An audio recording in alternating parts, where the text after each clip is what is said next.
मेरे इतने बड़े शरीर के इत्तू से दिमाग में ना एक बात नहीं घुस रही है। कौन सी बात? ये रोहन का मेन मकसद था विनीता से शादी करना, करेक्ट? करेक्ट। फिर इसने अपने सास ससुर की जान क्यों ली? अरे वृषाली ने बताया था ना कि उसे शराब पीने की बहुत जबरदस्त लत थी, और शराब के नशे में लोग अक्सर कुछ भी कर जाते हैं, उन्हें कुछ याद नहीं रहता। हाँ क्या? क्या? हाँ। शराब के नशे में इतनी ऊंची दीवार कोई कैसे चढ़ सकता है, भले रस्सी के सहारे क्यों? और फिर विनीता, वो तो शराब नहीं पीती, वो क्यों गई रोहन के साथ? सर वैसे भी विनीता तो उनकी सगी बेटी थोड़ी थी। जो कुछ भी हो, जो कुछ भी हो, लेकिन वो अपने माता पिता से बहुत प्यार करती थी। नहीं नहीं नहीं, कुछ और ही चक्कर है। लगता है इन दोनों को मारने का ही प्लान था। सर, हाँ, लगता है ये काम किसी लुटेरे का होगा। फ्रेडी लुटेरा नहीं हो सकता।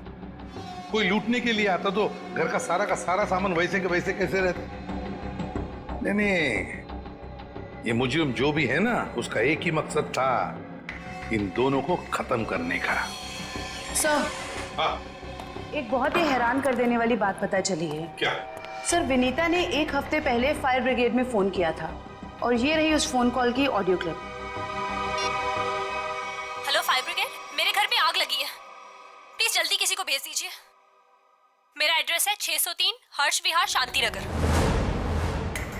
लेकिन सर, जब फायर ब्रिगेड वाले उनके घर पहुंचे तो विनीता की मम्मी माला जी ने उन्हें ये कहकर वापस भेज दिया कि वहां कोई आग वाग नहीं लगी है। हाँ, उसके घर में तो कोई आग लगने का निशान भी नहीं मिला। अरे झूठ क्यों कहा उसने? यही बात तो समझ में नहीं आ रही। फायर ब्रिगेड वाले ने खुद देखा था स्टोर रूम से धुआं निकलते हुए। उसने अंदर जाना भी चाहा, लेकिन माला जी ने उसे रोक दिया। माला जी ने फायर ब्रिगेड वाले को अंदर जाने से रोक दिया? क्यों? कुछ और ही चक्कर है।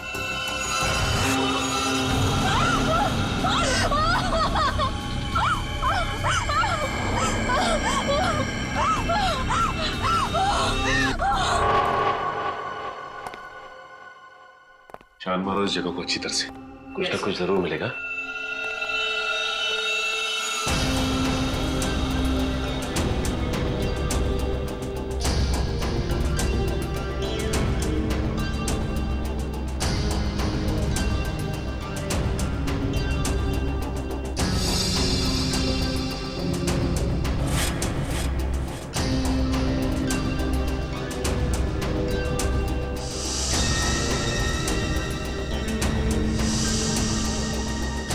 ये क्या? क्या हुआ सर? सीलिंग पे पेंटिंग बनाई, बड़ी ही अजीब बात है। देखते हैं।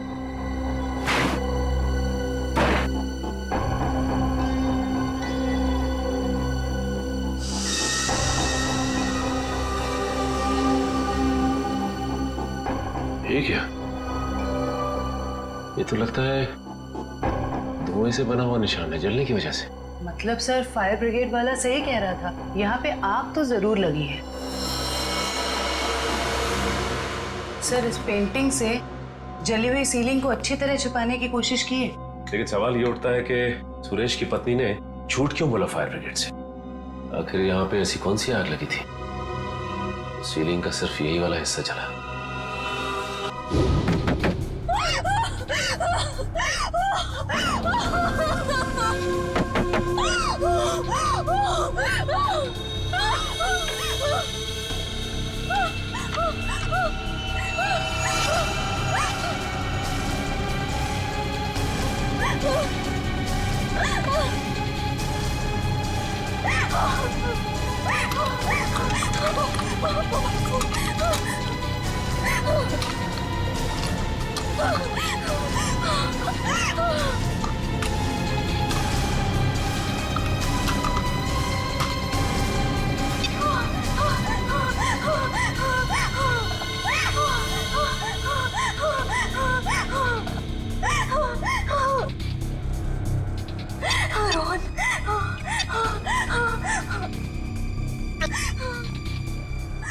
रोहन फोन क्यों नहीं उठा रहा?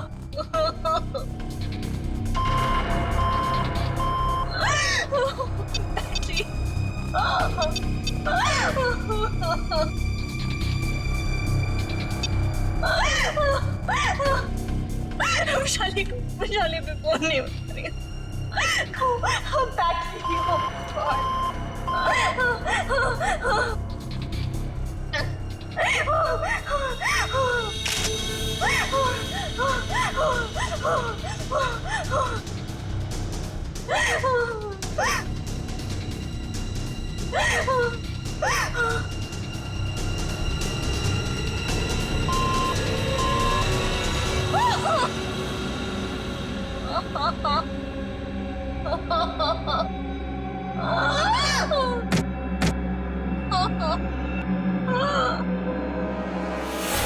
बस मौत रात को 1 बजे से 3 बजे के बीच में हुई है। और सर वॉचमैन कह रहा था कि विनीता रात को 2 बजे घर लौटी थी। सर अगर खून उससे पहले हुए होते तो वो चीखती चिल्लाती या बाहर जाती। मतलब खून 2 और 3 बजे के बीच में हुए हैं। सालून के साहब, हमें जो लोहे का रॉड मिला था उसके ऊपर से खूनी के उंगलियों के निशान मिले या नहीं? नहीं, बस कोई उंगलियों के निशान नहीं मिले। नहीं मिले। रोहन के घर में से हमें आधे जले हुए ग्लव्स मिले थे। कहीं रोहन ने वो ग्लव्स तो नहीं पहने थे ये खून करते वक्त? हो सकता है, तारिका वही चेक कर रही है। सर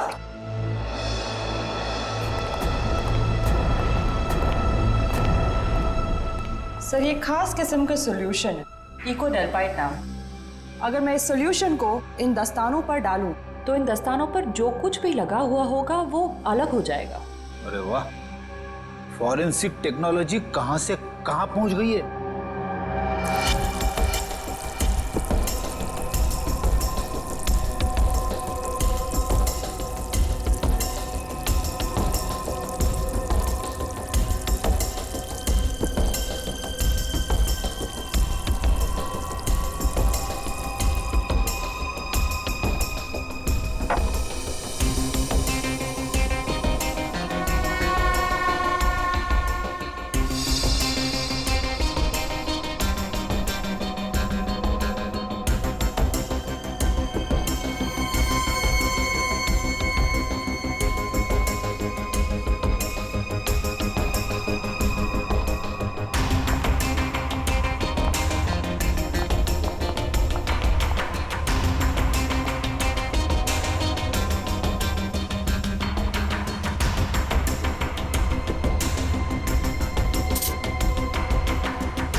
अरे इन पे तो खून लगा है, देखते हैं किसका है।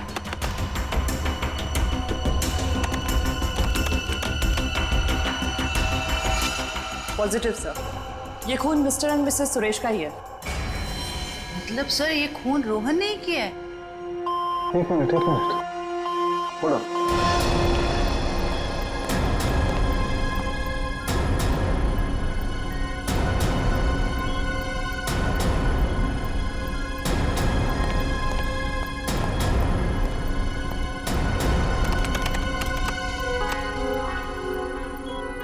बस वो देखो, दस्तानों पर ये जो दिखाई दे रहे हैं ये रस्सी के रेशे। सर कहीं ये वही रस्सी तो नहीं जो हमें विनीता के घर के बाहर मिली थी? ये डॉक्टर साहब का कंप्यूटर कैसा है? टी टी टी टी करते रहता है। बस दस्तानों पर रस्सी के रेशे के अलावा कुछ और भी है। क्या? थोड़ा वक्त दो, पता लगाता हूं।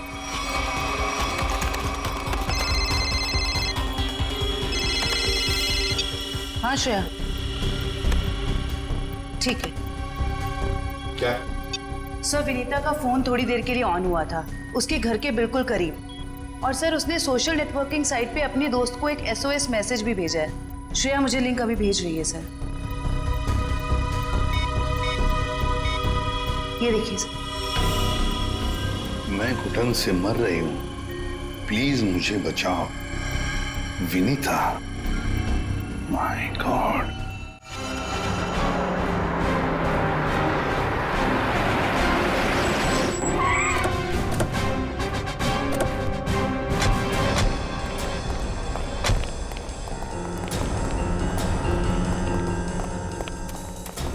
कंपनी ने बताया कि विनीता का फोन आखिरी बार यही ऑन हुआ था। इस घने जंगल में नेटवर्क मिला, यही बड़ी बात है। जरा देखो आसपास।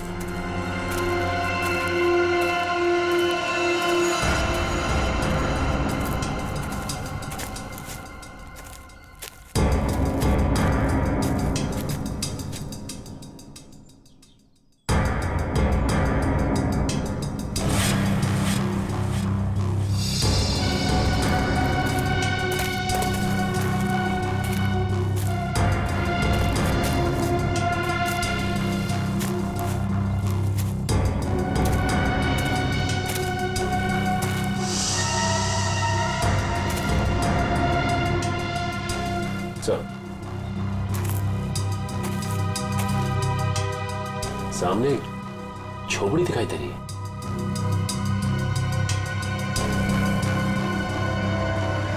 दिव्या, पंच।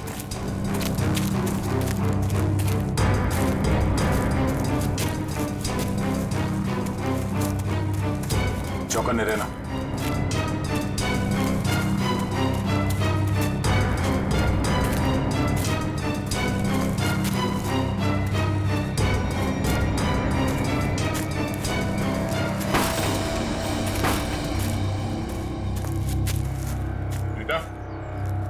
बेटा, तो तलाशी लो।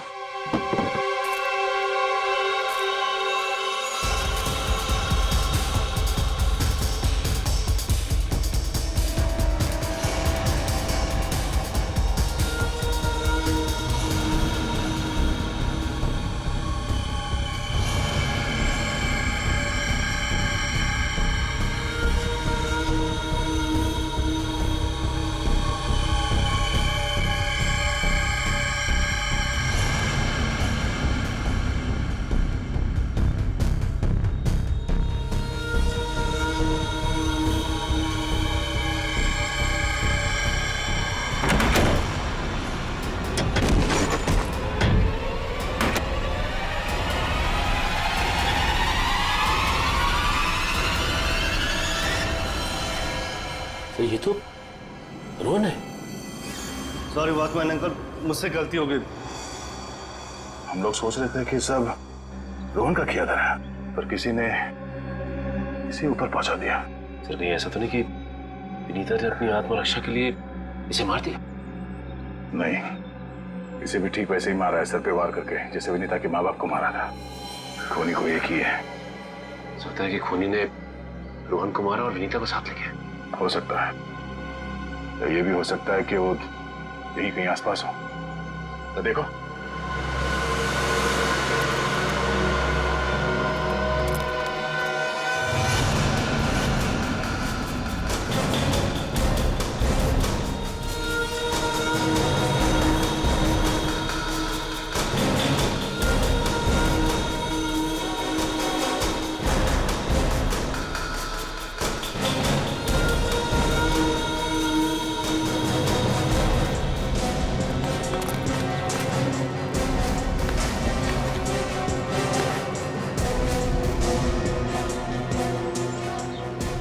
सर आसपास तो कुछ नहीं मिला। से कुछ नहीं मिला। सर ये देखिए, फावड़ा और कुदाल।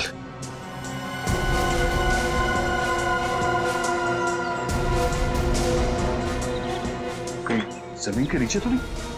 यहाँ पे खुदाई का सामान पड़ा हुआ है, जरा फाड़ो दिखा ना।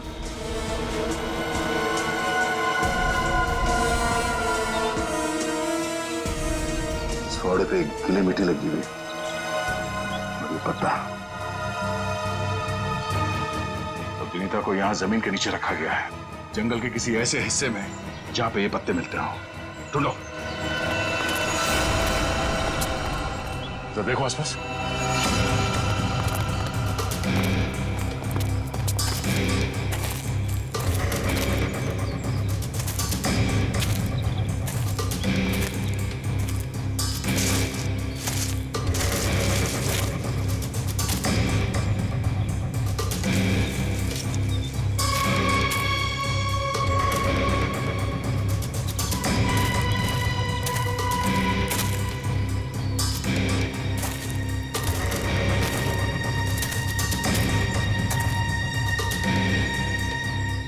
सचिन, वंश, दिव्या,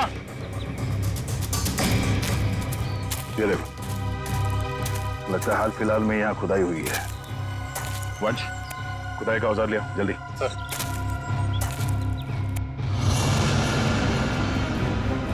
गुड, यहाँ पे खोदना शुरू करो।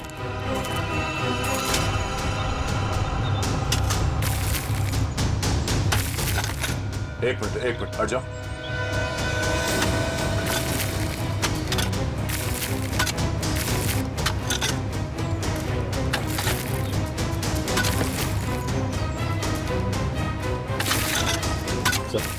हाँ?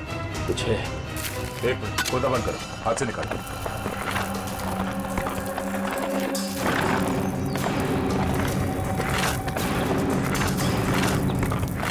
तो इसके अंदर तो नहीं?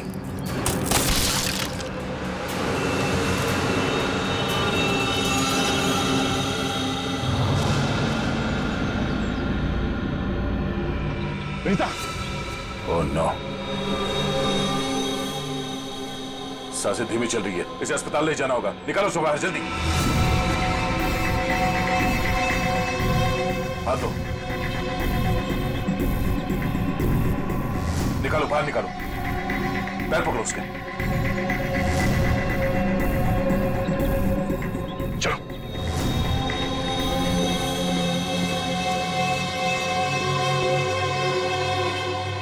इतना समय बीत गया है, पता नहीं किस हाल में होगी विनीता। हम तो वक्त रहते उसे यहाँ ले आए, उम्मीद तो यही है कि वो ठीक हो जाएगी। ठीक भी हो जाएगी तो भी रोहन की मौत और उसके माँ बाप की मौत का सदमा पता नहीं बर्दाश्त कर पाएगी कि नहीं। मैं हमेशा कहता हूँ कि सीआईडी में सबसे मुश्किल काम यही है, किसी को किसी अपने की मौत की खबर देना। हाँ डॉक्टर साहब, कैसी है विनीता? अब खतरे से बाहर है, उन्हें होश आ गया। गुड, हम उनसे बात कर सकते हैं? हाँ बात कर सकते हैं, लेकिन वो काफी तनाव में, बहुत देर तक कम ऑक्सीजन में रहने की वजह से फिलहाल बहुत ज्यादा कमजोर है वो। थोड़ा संभाल के ध्यान रखिएगा इस बात का। ठीक है, हम इस बात का ख्याल रखेंगे।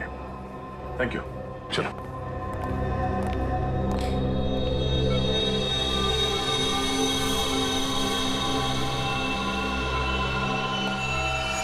अरे नहीं, लेटे रहो, आराम करो। Thank you sir. डॉक्टर ने बताया कि आप लोगों ने मेरी जान बचाई। अरे हम तो बस एक जरिया थे, जान बचाने वाला तो वो है। ये ऊपर वाले की भी मुझे समझ नहीं आती। जब उसने मेरी जान बचाई तो मेरे मम्मी पापा की जान भी बचा लेते। तो तुम्हें अपने माता पिता के मर्डर के बारे में पता है? हाँ जी सर, जिस वक्त ये सब हुआ मैं नीचे हॉल में रोहन से फोन पे बात कर रही थी, तभी मैंने कुछ आवाजें सुनी। फिर क्या हुआ? और जैसे ही मैं दौड़ के ऊपर गई तो किसी ने मुझे क्लोरोफॉर्म सुंघा दिया, लेकिन मैं पूरी तरह से बेहोश नहीं हुई थी। और किसी ने मेरी आंखों के सामने मेरे मम्मी पापा का खून कर दिया।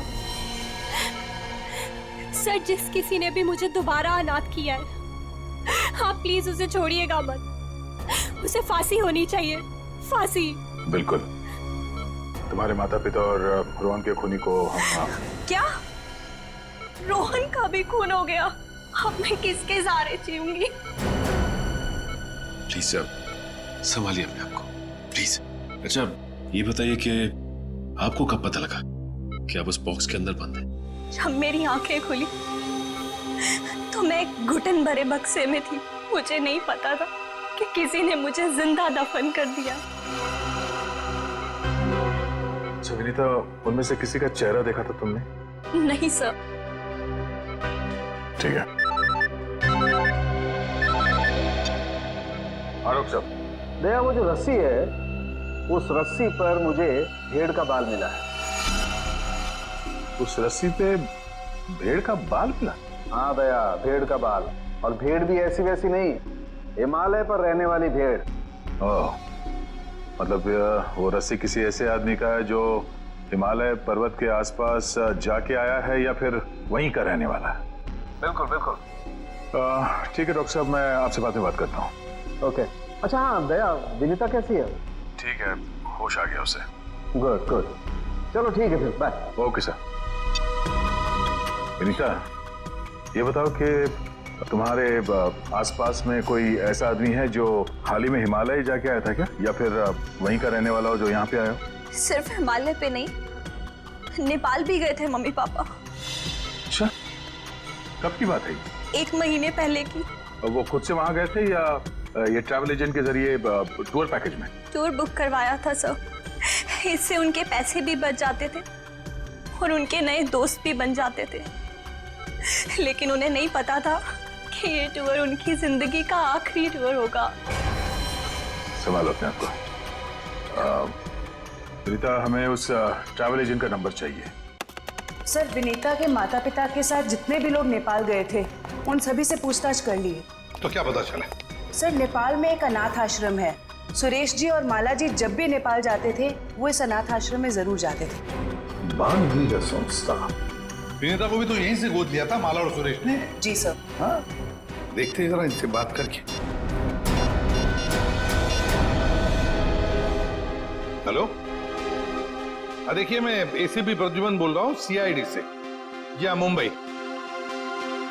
अच्छा देखिए, मुझे माला और सुरेश के बारे में कुछ इंफॉर्मेशन चाहिए।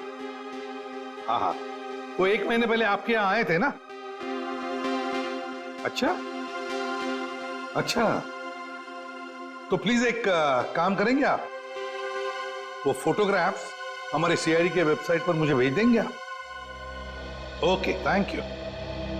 क्या हुआ सर? किसकी तस्वीरें मंगवाई आपने?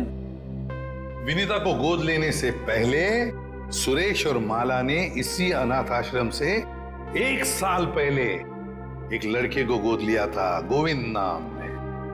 गोविंद, लगता है फोटोग्राफ्स आ गए।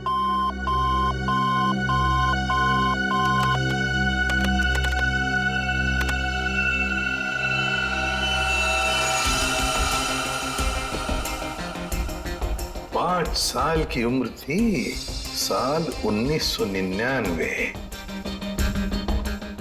मतलब सर, वो आज तकरीबन 20 साल का होगा। अभी पता चल जाएगा गोविंद अगर आज है कैसे दिखता होगा।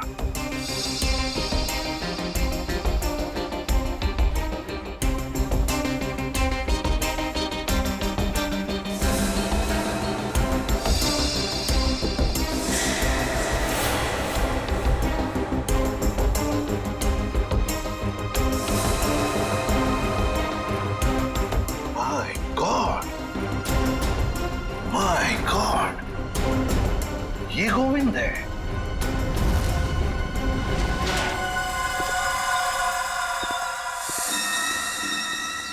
अब देखते हैं कहां भागेगा।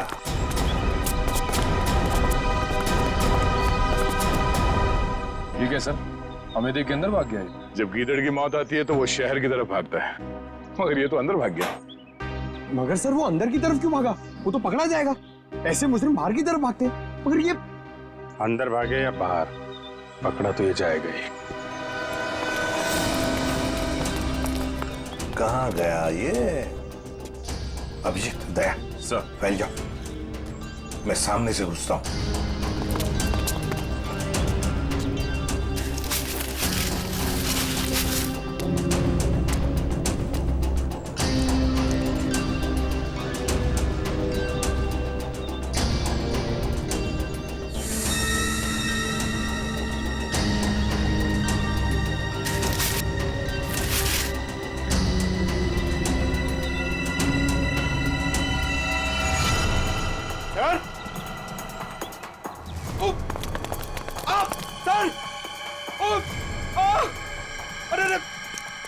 क्या हुआ? सर खुजली हो रही है सर।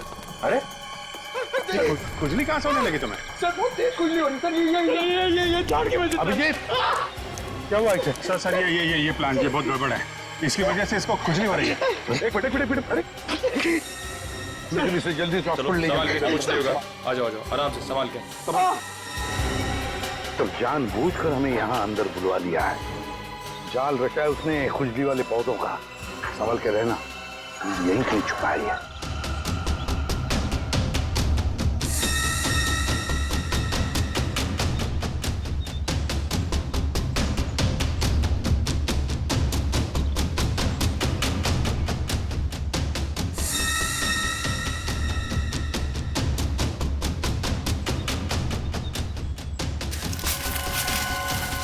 हाँ।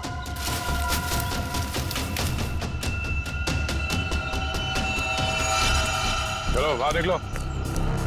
बहुत बना लिया पौधों को हथियार।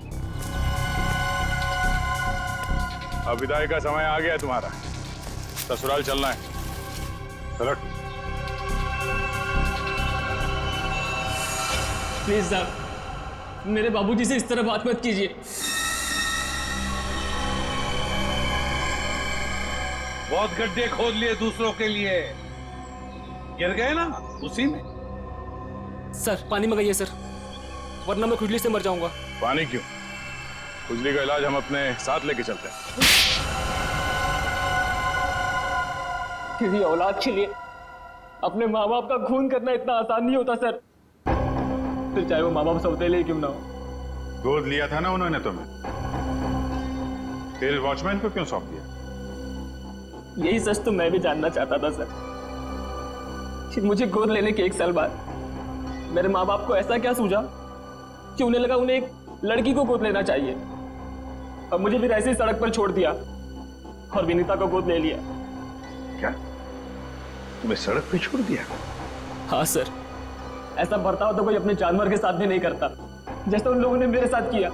वो तो भला हो मेरे बाबूजी का, जो उन्होंने मुझे रोता हुआ बस स्टॉप पर देखा और अपने साथ अपने घर ले गए, और तब मेरी अच्छी परवरिश की उन्होंने। सुरेश और माला ने पहचाना नहीं तुम्हें? नहीं सर, मैंने हाल फिलहाल में उनके घर जाना शुरू किया था। मेरे बाबूजी की उम्र हो गई थी, तो मुझे लगा मुझे नौकरी करनी चाहिए। क्या तुम्हारे बाबूजी जानते नहीं थे कि तुम उनके मालिक के बेटे हो? नहीं सर, जब मैं उन्हें मिला था तब वो वहां काम नहीं करते थे, और सर मैं इसे कोई इत्तेफाक नहीं कहूंगा, तो भगवान ने मेरे साथ इंसाफ की। तुम्हें किसने अधिकार दिया सजा देने का? सजा देने का हक सिर्फ अदालत को है। क्या तुम शुरू में ही पहचान गए थे उन दोनों को? ये बात तुम्हें मालूम कैसे पड़ी कि उन्होंने तुम्हारे साथ ऐसा किया था? नहीं पहचाना था सर। एक दिन मैं बगीचे में काम कर रहा था, तो माला मेम साहब ने मुझे घर के अंदर बुलाया था किसी काम से। विनोद! जी मेम साहब। जरा ऊपर आना, तो काम है। अभी आया। जी मेम साहब। विनोद, देखो ये पुरानी अलमारी है, इसे ठीक से स्टोर रूम में रख देना। हाँ जी मेम साहब। हाँ।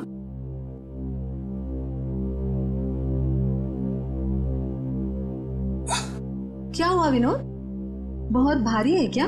बहुत ज्यादा भारी मेम साहब। एक काम करता हूँ, इसमें से कुछ सामान बाहर निकाल लेता हूँ। मगर निकाला हुआ सामान फिर से रख देना अंदर। हाँ जी मेम साहब। हाँ।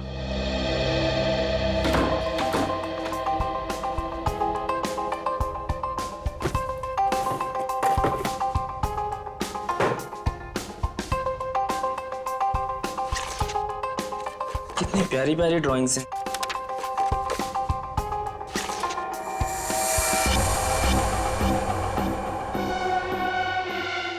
ये तस्वीर तो मेरे बचपन की है। इसका मतलब साहब और मेम साहब ने मुझे गोद लिया था। विनोद, कितनी देर, जल्दी करो। जी मेम साहब, बस हो गया।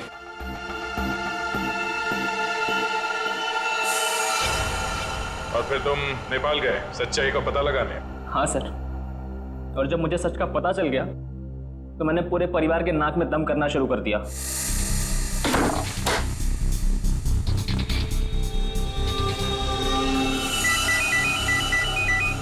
किसका फोन है?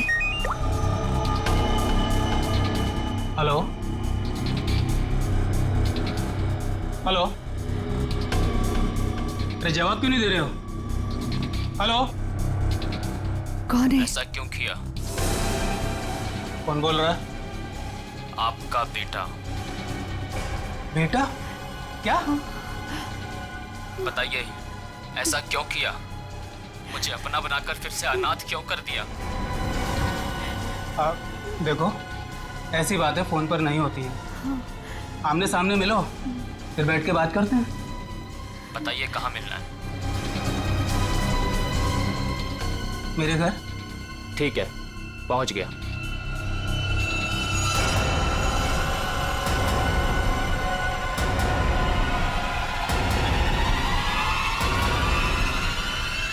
स्टोर रूम की अलमारी में तुम्ही ने आग लगाई थी ना?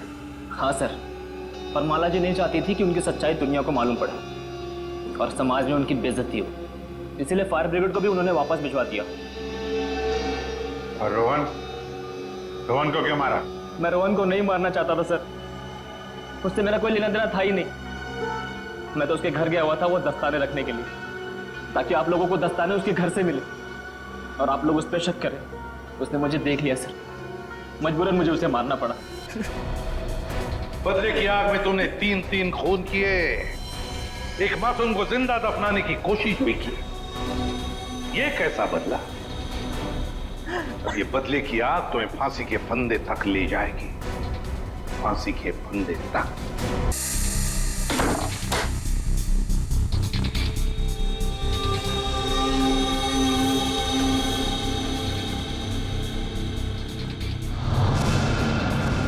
मुझे अपना के मुझे फिर से पराया क्यों कर दिया माँ?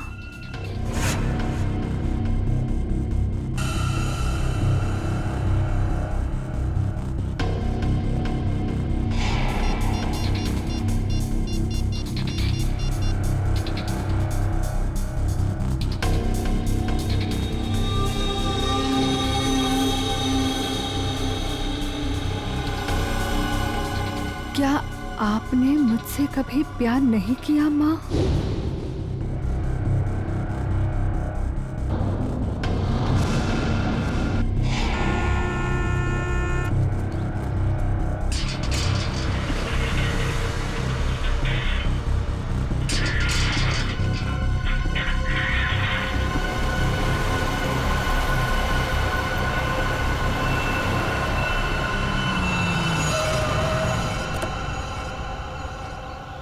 नमस्ते मैडम जी। नमस्ते।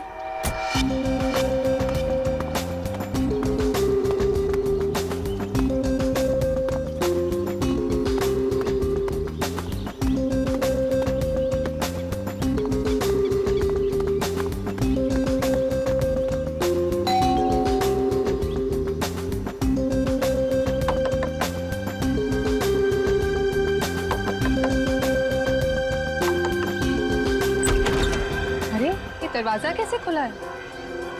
विनीता, विनीता, विनीता, कहाँ हो तुम? सो रही हो क्या? विनीता। अंकल, आंटी, कोई आवाज क्यों नहीं दे रहा है?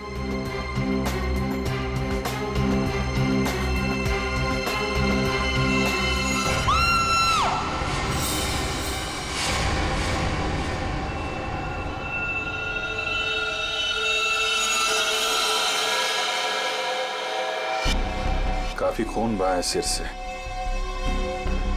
लगता है किसी भारी चीज से मारा गया है। सर बाथरूम में ये लोहे का रॉड मिला है सर, इस पे ताजे खून के धब्बे हैं। हो सकता है इन दोनों को मारने के लिए इस रॉड का इस्तेमाल किया गया है। उंगलियों के निशान मिल सकते हैं इस पे, संभाल के रख दो।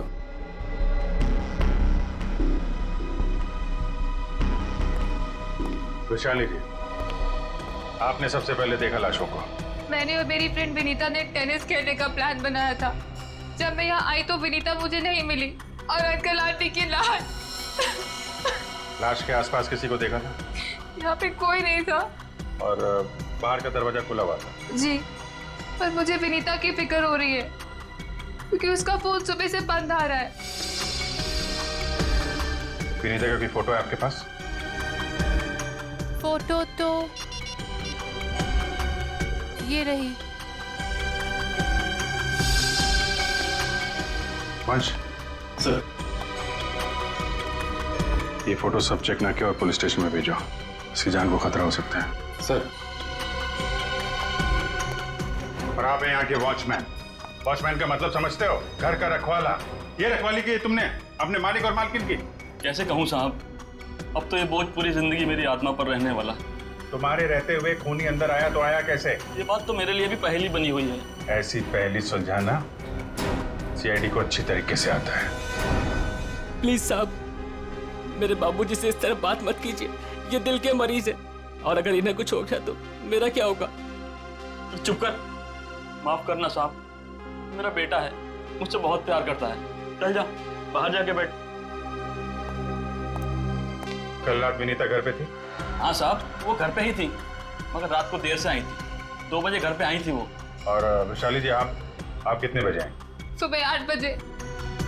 मतलब विनीता यहाँ से रात 2 बजे से सुबह 8 बजे के बीच में गई है? नहीं गई साहब। नहीं गई है तो घर पे कहाँ है? तुम ड्यूटी पे कितने बजे सो रहे थे ये बताओ। नहीं साहब, हम बिल्कुल नहीं सोए। सोने की बात तो दूर, हमने सेकंड की झपकी भी नहीं ली। तो क्या वो खूनी आसमान से उड़ के इस घर में आया? हाँ? तो चलिए एक बात बताओ, विनीता के परिवार वालों की किसी से कोई दुश्मनी थी? मुझे इस बारे में कुछ नहीं पता। अच्छा, विनीता के बारे में आप हमें और क्या बता सकती हैं? विनीता मुझसे अपने सारे सुख दुख बांटती थी, बस उसे अपने अनाथ होने की हीन भावना महसूस होती रहती थी। एक मिनट, आपने कहा कि विनीता अनाथ है? अंकल आंटी ने उसे गोद ले रखा था। अच्छा, विनीता का सुरेश जी और उनकी पत्नी के साथ कैसा संबंध था? बहुत अच्छा था, जैसे कि उसके सगे माँ बाप हो। पर विनीता से वो एक ही बात से नाराज होते थे। कौन सी बात? रोहन। ये रोहन कौन है? वो सुरेश अंकल के दोस्त धनराज जी का बेटा था। उससे विनीता बहुत प्यार करती थी, पर इन्हें ये रिश्ता जरा भी मंजूर नहीं था। रोहन ठीक आदमी नहीं था क्या? एक नंबर का शराबी। उसकी शराब पीने की लत की वजह से उसके माँ बाप ने उसे जायदाद से बेदखल कर दिया था। शराब पीने के बाद उसे कुछ भी होश नहीं रहता। एक बार तो उसने मेरे सामने इतना बड़ा ड्रामा क्रिएट किया था। विनीता, दरवाजा खोलो, खोलो दरवाजा। मैंने कहा दरवाजा खोलो वरना मैं दरवाजा तोड़ दूंगा। रोहन, मैं तुमसे अभी कोई बात नहीं कर सकती, प्लीज चले जाओ यहाँ से। मुझे अभी बात करनी है, मुझे इसी वक्त बात करनी है। खोलो दरवाजा, खोलो। साहब, बिटिया ने मना किया ना, वो आपसे नहीं मिलना चाहती है, आप जाइए यहाँ से। विनीता, ये क्या कर रही हो? दरवाजा मत खोलो। मुझसे इस तरह से बात करने वाला को। हाँ विनीता, तो तुम्हारे पापा एकदम सही कह रहे हैं। अभी वो होश में नहीं है, दरवाजा मत खोलना। और अच्छे से समझा दे कि दोबारा मुझसे पंगा ना ले। हट विनीता। ये क्या ड्रामा लगा रखा है रोहन? चलो, अभी चलो यहाँ से। अरे, और माफी मांगो इनसे। सॉरी वॉचमैन अंकल, मुझसे गलती हो गई। ये मेरी बदतमीजी की कीमत। दारू पी के तुम कुछ भी करते हो ना, कुछ भी बकते हो। चलो यहाँ से, चलो रोहन। हो सकता है इस रोहन ने शराब के नशे में आके सुरेश जी और उनकी पत्नी का खून कर दिया, और फिर विनीता को अपने साथ लेकर चला गया। इस रोहन का नंबर है आपके पास? हाँ, नंबर तो है मेरे पास। 198234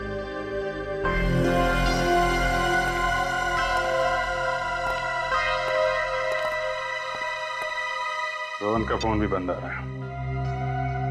सर, अब एक बात समझ में नहीं आ रही है, अगर वो खूनी मेन गेट से अंदर नहीं आया तो फिर कहाँ से आया? घर को चेक करते हैं।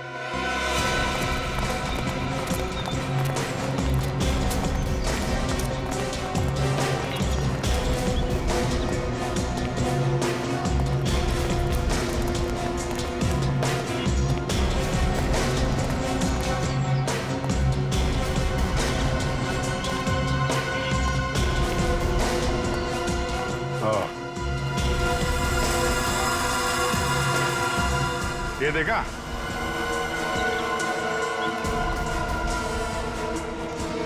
लगता है खूनी यहाँ से अंदर आया और फिर यहीं से बाहर भाग गया। सर, खूनी यहाँ से आ जा सकता है, लेकिन खूनी विनीता को यहाँ से कैसे लेके जा सकता है? हाँ सर, अगर विनीता के साथ उसने जोर जबरदस्ती की होगी तो विनीता चीखती चिल्लाती शोर मचाती। हो सकता है विनीता को बेहोश कर दिया। इसके पहले उसे कुछ हो, हमें उसे ढूंढना होगा और इस रोहन से भी मिलना पड़ेगा।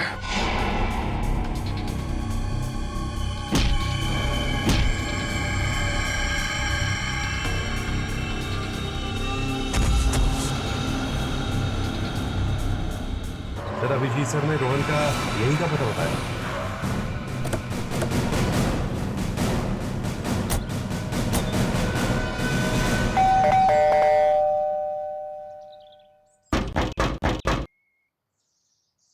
सर, ये रोहन वाकई में अंदर नहीं है या फिर जानबूझ के दरवाजा नहीं खोल रहा है? अभी पता चल जाएगा।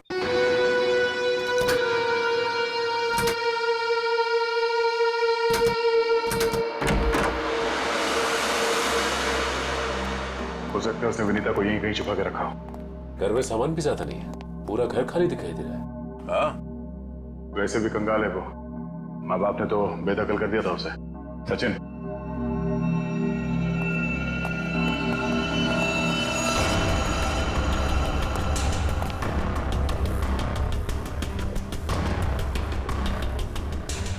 सर, यहाँ तो कोई भी नहीं है, ना ही विनीता और ना ही रोहन। हो सकता है उसने अपना ठिकाना बदल दिया। काम करो, घर की तलाशी लो, कोई ना कोई सुराग जरूर मिलेगा।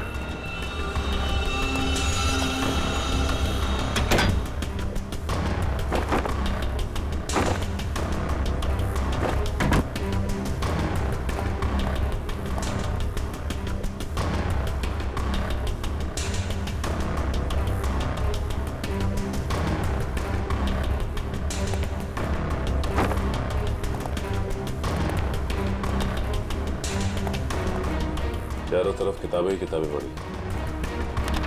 लगता है इस रोहन को किताबें पढ़ने का बहुत शौक था।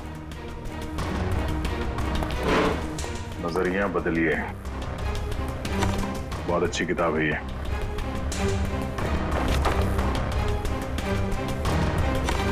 सर, ये देखिए, इस डस्टबिन में ये दस्ताने पड़े थे।